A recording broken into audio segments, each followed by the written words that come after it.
troublemakers, but they're paid agitators and insurrectionists.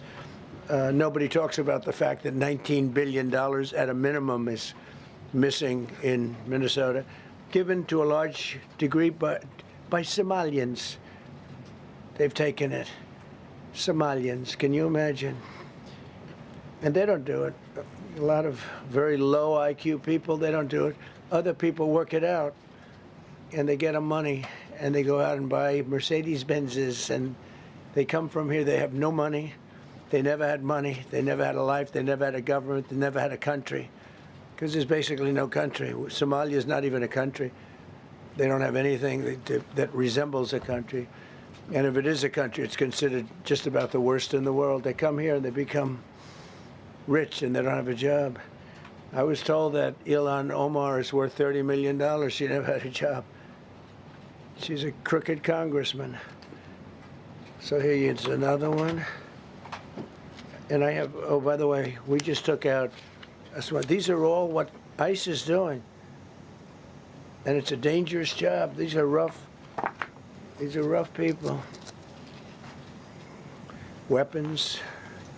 This one here is very bad.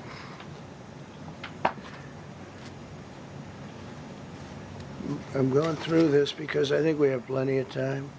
I'm going to beautiful place in Switzerland where we'll be, I'm sure I'm very happily awaited for. In Switzerland, they don't know about this. They don't have this problem. They have other problems, but they don't have this problem.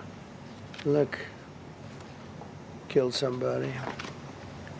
Look, and these are rough people. These are not, this was all allowed into our country through open borders. These dumbest policies, you know, men and women's sports is dumb. But to me, having an open border for the world to come in, drug dealers and prisoners. Venezuela, as an example, opened their prisons into the United States. That's why one of the reasons I felt so strongly against Venezuela. Now I'm loving Venezuela. They've been working with us so well. It's been so nice. And an unbelievably nice woman also did a very incredible thing, as you know, a few days ago. We're talking to her, and maybe we can get her involved in some way. I'd love to be able to do that. Maria, maybe we can do that. But we're dealing with the people and the president and all of the people in Venezuela, and we've been doing great. The oil companies are getting ready to make massive investments there. They have more oil than even Saudi Arabia. There you go. These are real. These are rough ones. This is all Minnesota, every one of them. This is one state out of many.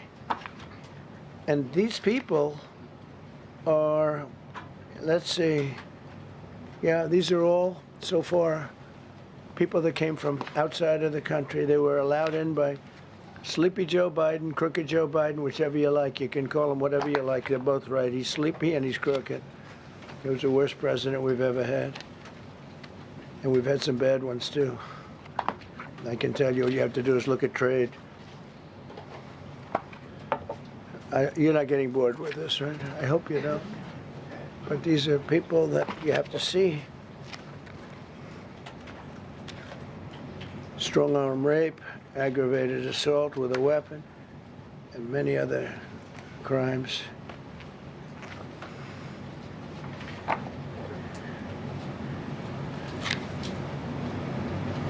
Gang member, known as one of the toughest people around. These are tough people. So this is what the people are trying to protect, because all ICE wants to do is get them out of our country, bring them to prisons and jails and mental institutions from where they came. That's all they want to do. They're patriots, and they have to be abused by guys like Don Lemon, who's a loser, lightweight. I saw him the way he walked in that church. It was terrible. I have such respect for that pastor. He was so calm. He was so nice. He was just accosted. What they did in that church was horrible yesterday. Look at it. 24 convictions. 24 times convicted. They're not charges, these are convictions. So he comes from outside the country. Do you think he's going to be good here? He's convicted 24 times, he's going to be good here, right? It doesn't work that way. It's a man murder. It's one of many. One of many. All they want to do is get him out. They want to take him out of our country. And we're met with paid agitators and insurrectionists, troublemakers. They're paid. You know, when the woman was shot, and I felt terribly about that. And I understand both sides of it.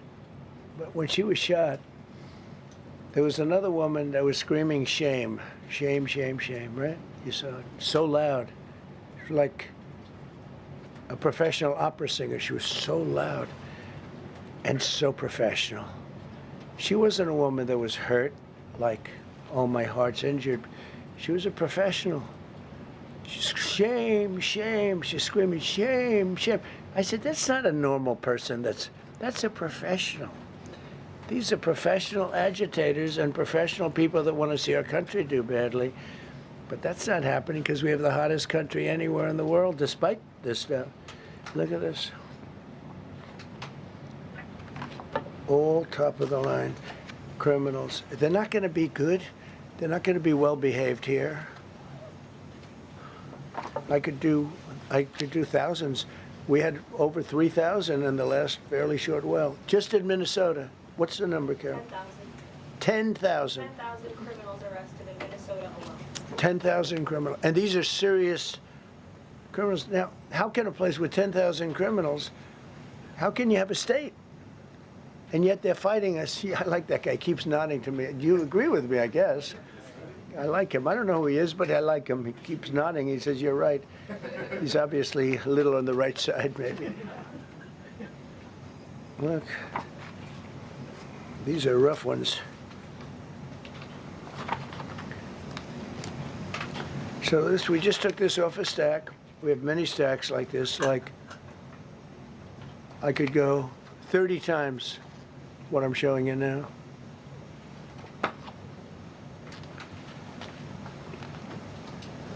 Relations with Hezbollah, that's nice. Why do we allow them in our country? I'm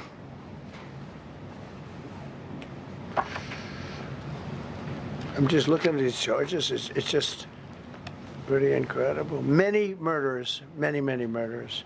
People that murdered.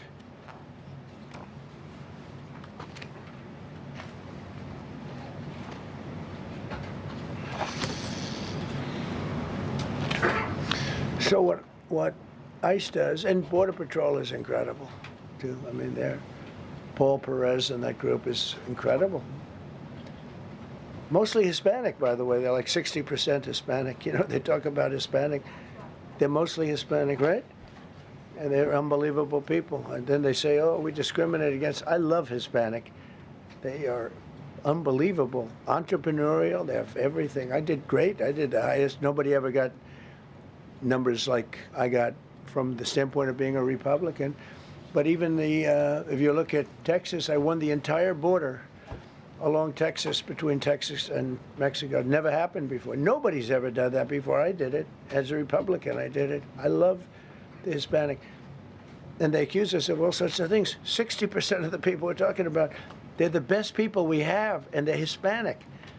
The Border Patrol is largely Hispanic. ICE is largely Hispanic. They're unbelievable people.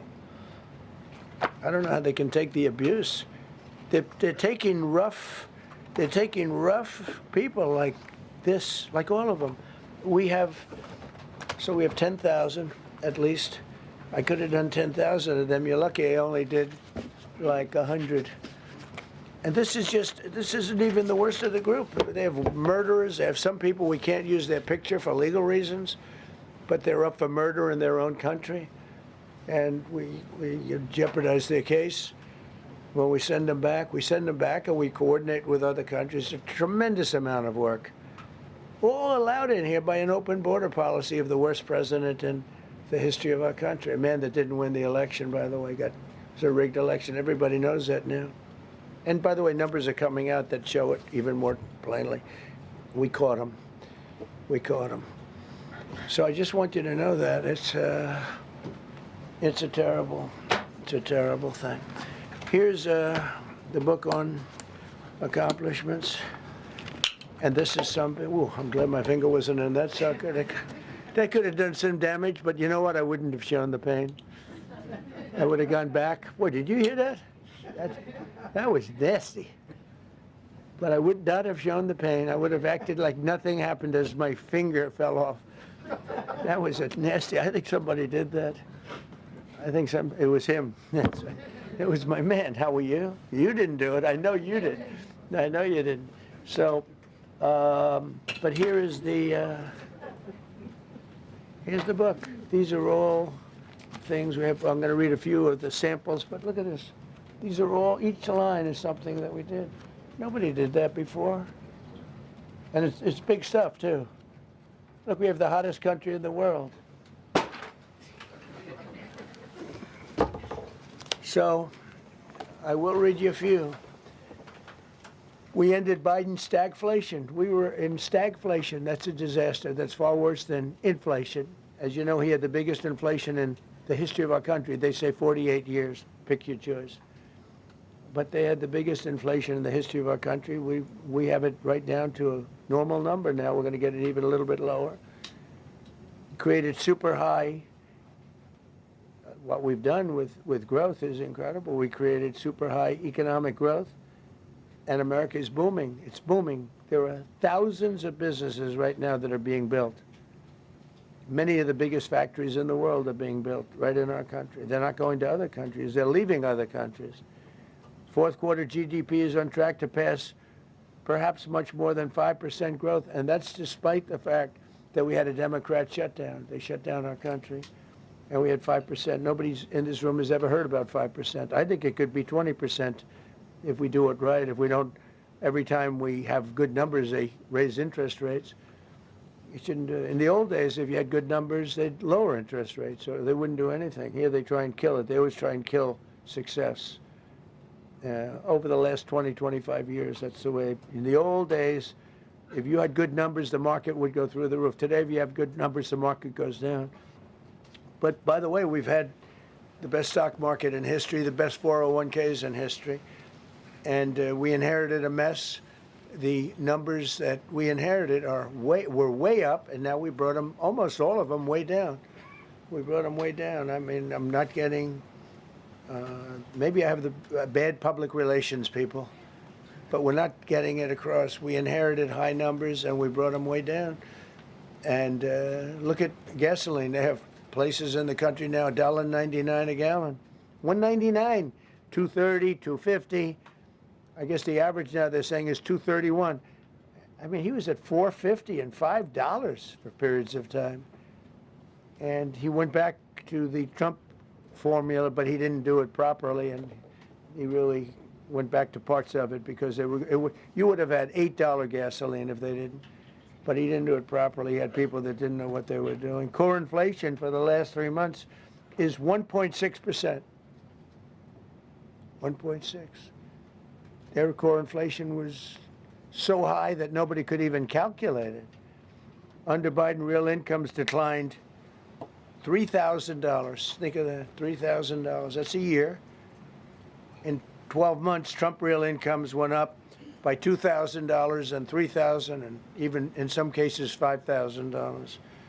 It's a tremendous difference. Stock market has set 52 all-time record highs during the course of the 11 months, because this was done on 11 months. Now we are actually officially 12 months as of today. 52 all-time record highs. That means 401ks did great.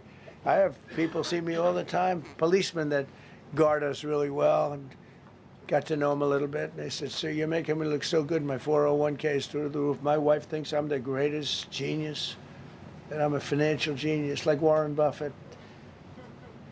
He told me that. He said, I think they have better returns than Warren Buffett right now. But he said, all my life, my wife has been criticizing me for not being smart financially. Now all of a sudden she loves me more. But we added $9 trillion in value to retirement accounts, saving many people. I mean, they were going out of business.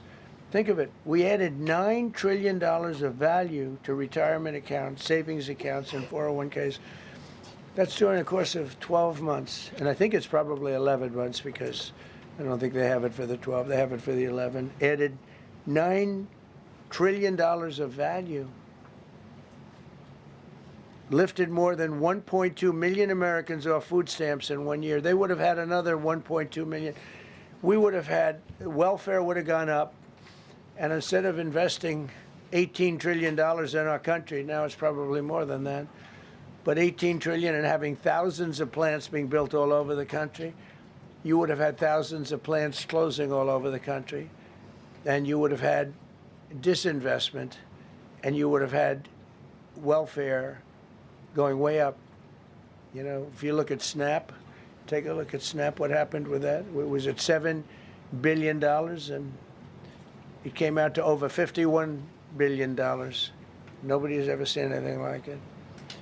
The past administration, they had no clue. Or they were really bad, but they basically had no clue. But they did have a concept. I mean, they're still trying to sell the idea of men playing in women's sports. You saw that in the Supreme Court.